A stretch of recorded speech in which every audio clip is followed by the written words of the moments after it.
They didn't even try to hide it anymore. The jokes, the snide remarks, the not-so-subtle eye rolls every time I spoke. I could feel it the moment I walked into the office each morning. The younger managers, fresh out of business school with flashy buzzwords and zero experience, treated me like a relic. Like I was something they were forced to tolerate until they could figure out how to get rid of me. At first, it was small. A missed email here. A meeting I wasn't invited to there. Harmless, or so I thought. I convinced myself I was imagining it. That after 30 years in this business, I had earned respect. I told myself they couldn't possibly be so cruel. But cruelty, I learned, wears many faces. It looks like Derek from marketing laughing as he mimicked my voice during lunch breaks. It sounds like Lila from HR whispering behind my back about my ancient workflow methods. It feels like Jason, the new COO, cutting me off during executive meetings with a patronizing smile, saying things like, "Jillian, let's leave this to the new generation." Every word chipped away at my dignity, but I stayed quiet. I thought if I kept my head down and focused on results, they'd remember who I was, what I had done. I built this company's operational backbone. I saved it during the recession of 2008. I negotiated deals that kept the lights on when others were ready to shut the doors. But none of that mattered anymore. Not to them. To them, I was Jillian Monroe, 53 years old and past my prime. The office punchline. The dinosaur. The joke. The breaking point came on a Friday, the day they made sure I knew exactly where I stood. It was supposed to be our quarterly town hall. I had prepared my presentation meticulously, as always. Data-backed, sharp, actionable. But when I arrived, my name wasn't on the agenda. Instead, Jason stood on stage, flanked by his army of yes men and women, delivering hollow promises about modernizing culture and embracing bold new visions. I sat there, stunned, as he unveiled initiatives I had never heard of, ideas I was supposed to be part of, decisions I should have been involved in. The message was clear. I was irrelevant. When the Q&A session began, I stood to ask a question. The room fell silent. Jason smirked, microphone in hand, and said in front of 200 employees, "Jillian, maybe it's time you let the younger voices lead. No offense, but we're moving fast. And the future doesn't wait." Laughter erupted. Not polite chuckles. Real, brutal laughter. They weren't laughing with me. They were laughing at me. I stood there, frozen. 30 years of service. Gone. Just like that. Reduced to a punchline in a company I once bled for. I don't remember walking back to my office. I barely remember packing my things. What I do remember is sitting alone in that empty room, the door closed, my name already wiped from the office directory, and staring at the framed plaque that read, Employee of the Year, 2015. How fast they forget. That afternoon, Jason called me in privately. His words were rehearsed, polite, poisonous. "Jillian, we appreciate your contributions, but it's clear you're no longer aligned with where we're heading. It's time for you to explore new opportunities. HR will assist you with the transition." Translation: You're done here. I didn't argue, I didn't cry, I didn't beg. I simply nodded, stood up, and walked out. The elevators felt slower than ever that day. As the doors closed, I caught one last glimpse of the open-plan office, the whispered jokes, the dismissive glances. They thought it was over, that Jillian Monroe had been erased. They were wrong. As I stepped onto the street, the cold Chicago, wind biting at my face, I felt something awaken inside me. Rage. Not hot, screaming rage. No, this was colder, sharper. The kind of rage that doesn't burn out fast. The kind that simmers. They thought I was done. They thought I'd fade. Away quietly, nursing my wounded pride while they destroyed everything I built. But I had spent 30 years learning this game. I knew every crack in the foundation, every skeleton in every closet. I didn't need their permission to matter. I just needed time. That night, I poured myself a glass of whiskey and stared out my apartment window, the city lights flickering like tiny promises of revenge. "You made me a joke," I whispered into the dark. "Now I'll make you history." That was the night Gillian Monroe stopped being the punchline and started becoming the reckoning. The first week was the hardest, not because of the silence, but because of the noise. My phone wouldn't stop buzzing the day after I left. Former coworkers, well, the ones who still had a shred of decency, sent awkward texts. "So sorry. Jillian, corporate sucks. You'll bounce back. You're strong." Others didn't bother. The people I mentored, protected, and even covered for vanished. Not a word. I wasn't surprised. Loyalty in the corporate world is like smoke, visible only until the wind changes. But it still stung. I spent days sitting in my apartment, half-dressed, staring at daytime TV I never cared about. I didn't cry. I couldn't. Crying meant accepting it was over, and deep down, some foolish part of me still believed they'd call. That Jason or Lila or any of them would realize they made a mistake. They didn't. Instead, the news spread fast. Gillian Monroe, the dinosaur, had finally been put out to pasture. Recruiters didn't exactly line up at my door. In fact, they didn't show up at all. I reached out to a few contacts, only to be met with polite rejection. "Your experience is impressive, but we're looking for someone with fresher ideas." Fresher ideas. Translation? Younger. I went from being a cornerstone to a cautionary tale overnight. At first, I tried to move on. I joined networking groups, attended conferences, updated my LinkedIn. All useless. Once you're labeled as past your prime, the industry moves on without you. Days turned into weeks, weeks into months. The anger that had once burned quietly began to boil. Every rejection, every dismissive email, every ghosted coffee invite added fuel. But anger alone wasn't enough. Anger makes you sloppy. I needed precision, purpose. I started small. Research. I devoured market reports, studied emerging trends, dissected my former company's quarterly earnings. Unsurprisingly, things weren't going well without me. Supply chain errors, client, losses, staff turnover, cracks were forming. The shiny new leadership team was struggling. But I didn't smile. Not yet. Schadenfreude is temporary. I wanted permanent. I reconnected with old allies, not from inside the company, but from outside. Former vendors, longtime clients, industry friends who had quietly stepped away when I lost my title but never forgot who treated them fairly. Over coffee and lunches, I listened more than I spoke. People like to talk when they feel safe. Within months, I had a clear picture. Jason's modernization was nothing but smoke and mirrors.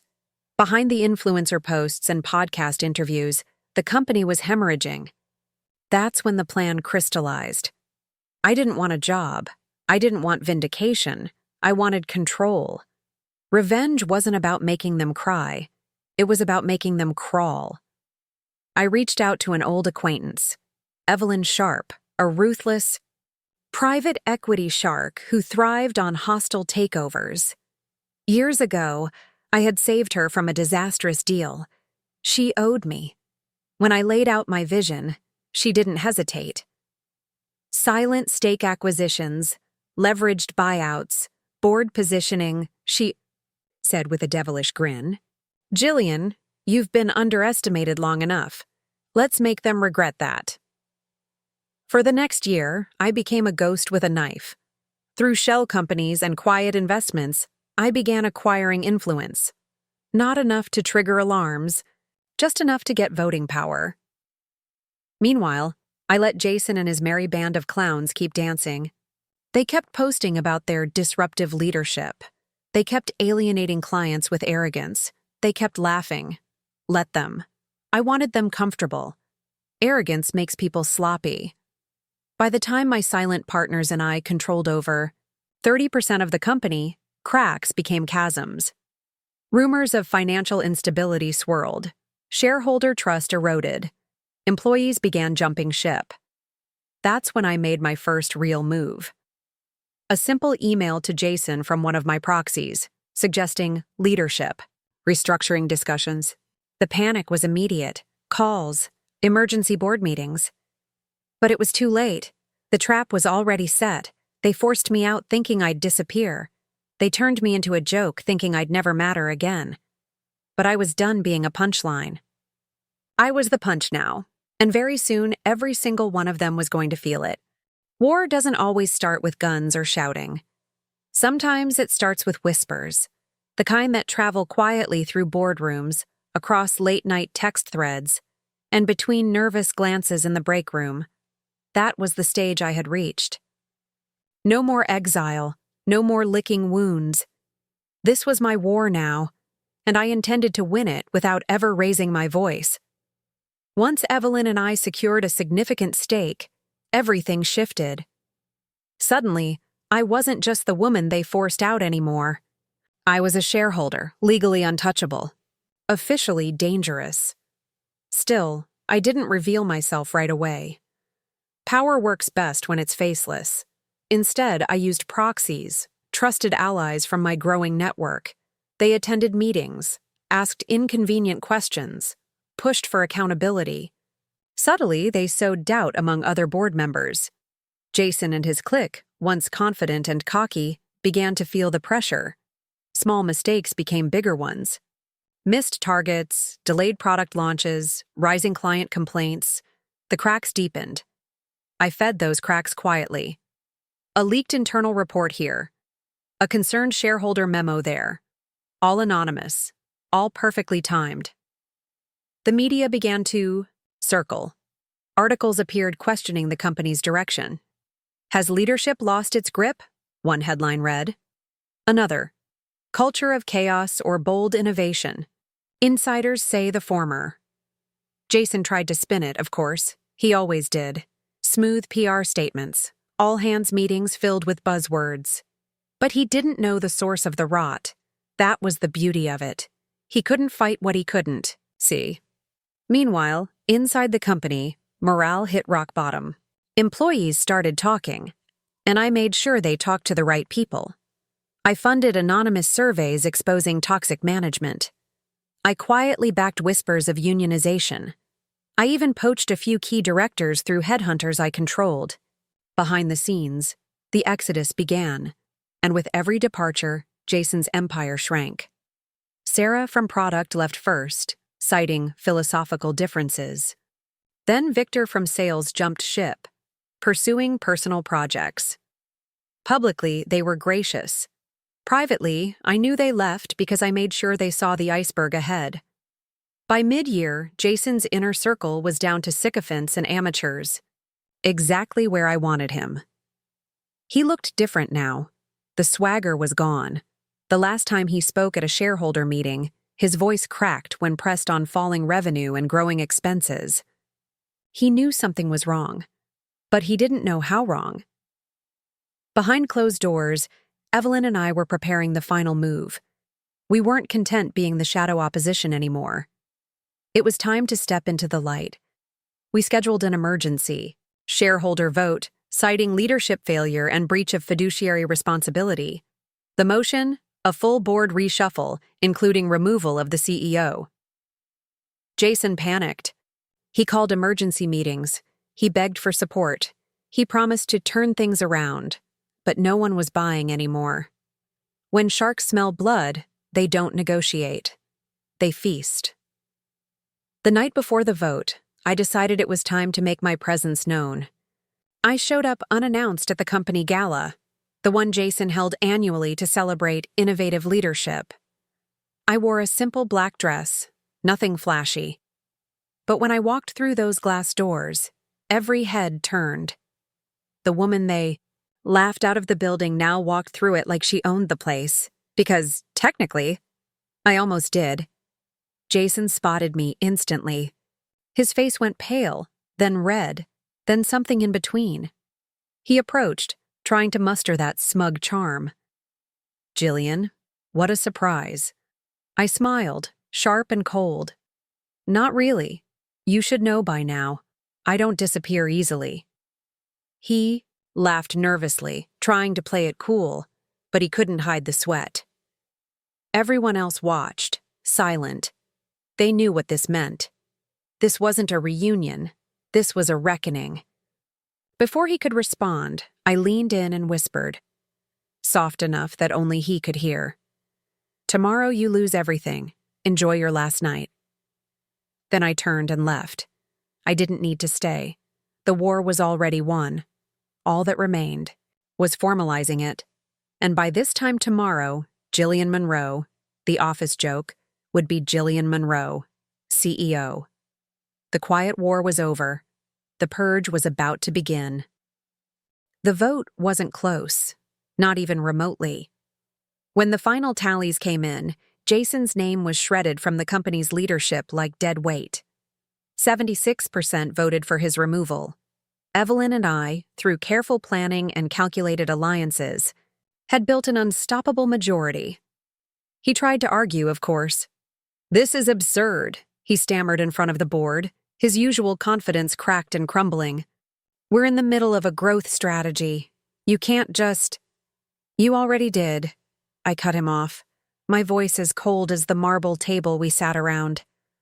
"The moment you turned this company into your personal playground, you sealed your fate." Jason looked around for support. None came. Not from the executives, who once clung to his every word. Not from the board, who now saw him as a liability. Not even from Lila, his loyal lieutenant, whose eyes stayed fixed on the table, too ashamed to meet mine. "Effective immediately," I announced, standing and sliding the termination paperwork across the table toward him. "You are relieved of your duties. Security will escort you out." He didn't move at first. It was as if his brain refused to process what was happening. The golden boy, the office tyrant, reduced to a nameplate and a cardboard box. "You can't do this," he whispered, desperation leaking through the cracks. I smiled faintly. "I just did." 2 security guards entered quietly, professional and emotionless. Jason rose slowly, his bravado gone, and collected his things in silence. No applause, no farewell speeches, just the hollow thud of his footsteps as he walked out of the room, and out of relevance.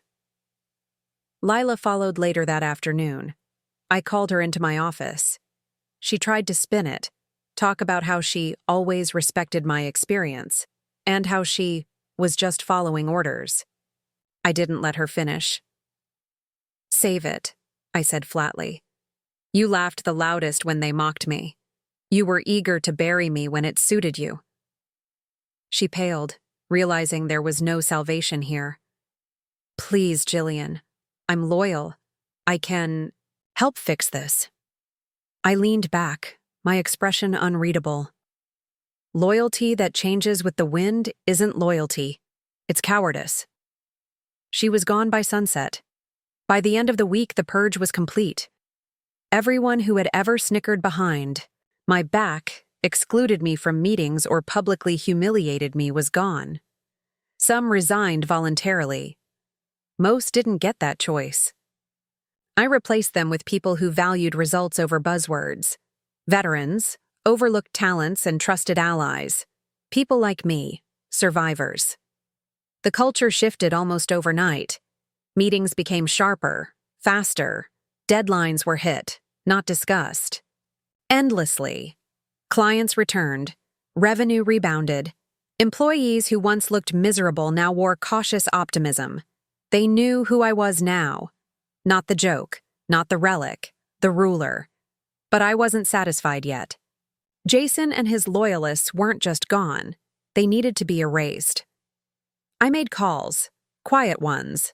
I spoke to headhunters, industry friends, and former partners. Whenever Jason or Lila's names came up for new opportunities, polite conversations became polite declines. not the right fit. Concerns about leadership style, culture misalignment, code words. They wouldn't work again, not in this industry. They would become what they feared most, irrelevant. One evening, weeks later, as I reviewed the company's soaring quarterly numbers, an email pinged in my inbox. From Jason, short, desperate. Congratulations, you win. Any chance you'd consider a consulting role? I need to stay active while figuring out my next move. I stared at the screen for a moment, then deleted the email without replying. Mercy wasn't part of my plan. They wanted me gone. They turned me into a joke. Now they were the punchline, and no one was laughing, least of all me. I didn't come back for forgiveness. I came back to own everything they tried to steal. And as far as I was concerned, the fall wasn't the end for them. It was just where they'd stay. Forever. The office felt different now. Not because I redecorated, though I did. The cold gray walls that once felt sterile and unwelcoming were replaced with rich, warm tones. Not because of the new staff, though I handpicked each one carefully. No, it felt different because I owned it. Every square inch, every decision, every terrified, eager face that passed me in the halls. They all knew. Gillian Monroe wasn't the joke anymore. Gillian Monroe was law. My first 6 months as CEO were flawless. Numbers rebounded faster than analysts predicted. Lost clients returned, citing renewed confidence. Investors praised my no-nonsense approach. Employees, the ones who survived the purge, fell in line quickly. Fear can be very motivating when wielded correctly. But it wasn't just fear that ruled. I wasn't interested in ruling a kingdom of yes-men. I rewarded competence ruthlessly. Bonuses, promotions, stock options, all flowing to those who delivered. I wanted loyalty, but not blind loyalty. Smart loyalty. Strategic loyalty. The kind I never got when I needed it most. Still, beneath the surface, I could sense it. The shift. Success breeds comfort. Comfort breeds whispers. Some started calling me the Iron Queen behind my back. Not to my face, never to my face. But I heard them. Office gossip is like smoke. You can seal every vent and window, but it still finds a way out. They said I was too harsh, that I ruled with fear, that morale was low. I ignored it. For now. I didn't claw my way back just to soften. Let them talk. Talk didn't threaten me. Action did. And action came, but not from inside. It started quietly. A former VP I had fired joined a rival firm. Jason's name popped up at a small tech startup as an advisor. Lila began circulating at conferences, telling anyone who'd listen that my reign wouldn't last. At first I laughed it off. Bitter exiles always bark. It's what they do. But then minor annoyances began stacking. A poached client here, a delayed shipment there. Nothing big, nothing alarming, just irritating. The kind of irritations that had fingerprints I couldn't quite trace, but felt all too familiar. Then came the leak. An internal memo, meant only for my eyes, somehow made its way to the press. The headline was brutal. Inside the Fear Factory, employees described toxic culture under Gillian Monroe. The article was savage, anonymous quotes, allegations of hostility, claims that my leadership was dictatorial. It spread fast. Within days, I had board members calling, concerned about optics, investors asking about sustainability. For the first time since I took back the company, I felt it. Not fear, not anger, suspicion. This wasn't random. This was coordinated.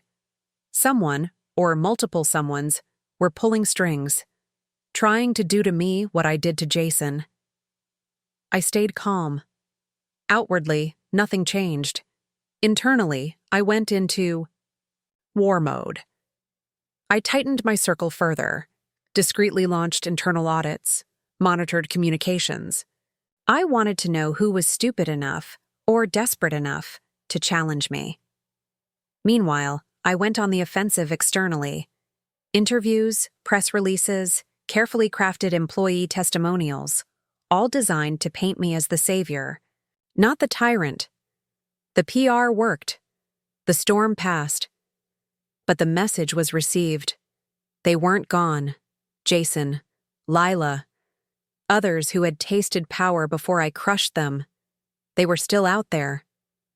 Still scheming. I knew this game better than anyone. Empires don't fall from a single blow. They erode slowly through whispers, cracks, and the relentless pressure of those who want your crown. I wasn't afraid, but I was aware. They tried to bury me once and failed. Now they were trying to haunt me. Let them. Let them gather their forces in the shadows. Let them whisper in dark corners. I had faced exile. I had faced humiliation. And I came back stronger. If they wanted a second war, I would give them one. Only this time, I wouldn't just remove them. I would erase them so completely history would forget they ever existed. My reign wasn't ending, it was only sharpening. And soon they'd realize, crossing me a second time wasn't just foolish, it was fatal. I always knew they'd come. I just didn't expect them to be this bold. It started subtly. A client dropped out, citing strategic realignment. A supplier backed out of a long-standing contract, apologizing profusely but clearly pressured. I wasn't naive. These weren't coincidences. They were moves, coordinated, precise. A chessboard being set, and I wasn't the one making the first play this time. Then the whispers started turning into threats. Anonymous tips to journalists about my dictatorship. Social media rumors, planted, of course, questioning my leadership ethics. Competitors suddenly undercutting us at exactly the right moments, offering deals only insiders could know about. No, this wasn't business as usual. This was personal. They had formed an alliance, Jason, Lila, and a collection of bitter rejects I'd cast aside during my purge. Together, they built something ugly. A network of ex-employees, hungry rivals, and industry opportunists, all unified by one goal: end Gillian Monroe. They called themselves the Collective. Cute. They thought branding would make them dangerous. I didn't panic. I prepared. While they screamed into the void, I worked quietly, as always. I held emergency meetings with legal, marketing, and operations, locked down vulnerabilities, fortified client relationships with ironclad contracts, launched loyalty programs to cement vendor ties. They wanted a war? Fine. But wars aren't won on Twitter and in press releases. They're won in boardrooms, on balance sheets, and with surgical strikes. Still, they hit harder than I expected. They orchestrated a coordinated media assault, ex-employees giving teary interviews, consultants accusing me of fostering a toxic work environment. Shareholders became nervous. My board, even Evelyn, began asking uncomfortable questions. "Jillian, this is becoming a distraction," Evelyn warned during a late-night call. "Optics matter. You're winning. The numbers game, but public sentiment could force our hand." Translation: clean this up, or we'll clean house. I felt the pressure. For the first time since reclaiming the company, my control wasn't absolute. That infuriated me. Not because they were winning, they weren't, but because they made me play defense. I didn't claw my way back to defend. I came back to dominate. So I shifted gears, offensive, ruthless. I hired the best private investigators money could buy, ex-intelligence, forensic specialists. I gave them one mission: find the cracks in the collective, and they did. Fast.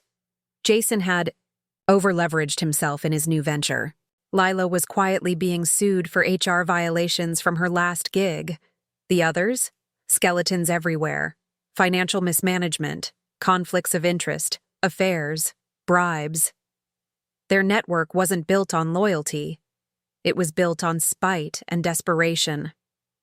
And desperation makes people sloppy. I leaked carefully curated pieces to the right outlets. Not enough to destroy, yet. Just enough to discredit, to turn the spotlight back on them. Meanwhile, I invited my executive team for a surprise weekend retreat. Not for bonding, for clarity. Some of you may be wondering if this company can survive with enemies circling, I said calmly, looking each of them dead in the eye. Let me be clear, survival isn't my goal, annihilation is. They got the message. Loyalty hardened overnight. Those who hesitated didn't stay long after that weekend. I made sure of it. By the end of the quarter, the tide shifted. Investors, seeing stability return, stopped pushing. Clients, tired of industry drama, leaned back into our services. And the collective? Crumbling from within, infighting, lawsuits. Leaks. Their grand revolt, so carefully orchestrated, collapsed under its own pettiness. Jason tried one last move, a desperate op-ed painting himself as the victim of corporate bullying. No one cared. No one believed him. By winter, the collective was finished, not with an explosion, with a whimper. I stood in my office the night their last public statement, a pathetic, "We're shutting down operations" press release, went live. I didn't smile. This wasn't victory. This was necessary. You should have stayed gone, I whispered, looking out at the dark city skyline. You came back for revenge. I came back for power. That's why you lost. The revolt was over, but I wasn't done. Not yet. Because there was still one more chapter to write. Not about fighting back, about erasing them, permanently. Winning wasn't enough, not for me, not after what they did. Victory leaves room for memories, for whispered what-ifs. I didn't want victory. I wanted erasure. Jason, Lila, the collective, they didn't just try to push me out. They tried to destroy me, humiliate me, replace me. No, winning wasn't justice. Oblivion was. After the revolt collapsed, they thought it was over. They disappeared from headlines, slinked off to their quiet failures. Jason took consulting gigs far beneath him. Lila rebranded herself as a workplace culture expert. Pathetic. I could have left it there. Let them rot in irrelevance. But I don't leave loose ends. Loose ends unravel empires. So I tightened the noose. Step 1 was quiet. I blacklisted them. Unofficially, of course. Every recruiter I knew, every executive circle, every partner. I made the calls, passed the word. Subtle phrases, never direct threats. Not a good cultural fit. Poor leadership track record. Brings baggage. That's all it takes in this world. Reputation isn't killed by daggers. It dies from whispers. Step 2 was surgical. I bought stakes, small, precise, in companies they tried to latch onto. Startups, agencies, even nonprofits, anywhere they tried to rebuild. Through proxies, I controlled votes, policies, hiring decisions. Every time Jason tried to worm his way into a new opportunity, it dried up. Every conference Lila applied to speak at, her name mysteriously disappeared from the lineup. They weren't fired. They were never hired. They weren't hated. They were forgotten. Step 3, the kill shot. The Industry Awards Gala, the very same one I once sat excluded from, watching Jason parade across the stage. This time, I was the keynote speaker. Not because I needed the attention, because I wanted witnesses. I stepped onto that stage, the room silent in anticipation, and delivered a speech no one expected. I didn't talk about profits, or growth, or success. I talked about loyalty, about respect, about the cost of betrayal. In this industry, I said, my voice cold and deliberate. There's a myth that the loudest and flashiest always win. But the truth is simpler. The quiet ones, the ones you underestimate, remember everything, and when the time comes, they don't seek revenge. I paused, letting the weight settle. They erase. No names were mentioned. No need. The message hit harder without them. Jason was there that night. In the back. Not invited. He paid for a ticket like anyone else now. I locked eyes with him for only a second as I stepped off stage. His face said everything. Defeat. No. Worse. Obsolescence. He didn't matter anymore. None of them did. Back in my office days later, I received a news alert. Jason's last desperate venture had folded. Bankruptcy. Lila's consulting business quietly shuttered. Their LinkedIn pages went inactive. Their old allies stopped answering their calls. They were gone. Not in a blaze of scandal. Not in a headline-grabbing downfall. In silence. The kind of silence that swallows failures whole and leaves no trace. I stared out at the city skyline, the empire I rebuilt glowing beneath me. I wasn't angry anymore. I wasn't bitter. I felt nothing. They were dust now. I won. Not because I crushed them, because no one would remember they existed at all. The industry moved on. Their names faded from memory. Their stories stopped being told. Mine, however, became legend. They made me a joke. I made them ghosts. And ghosts don't get second chances. Not in my kingdom.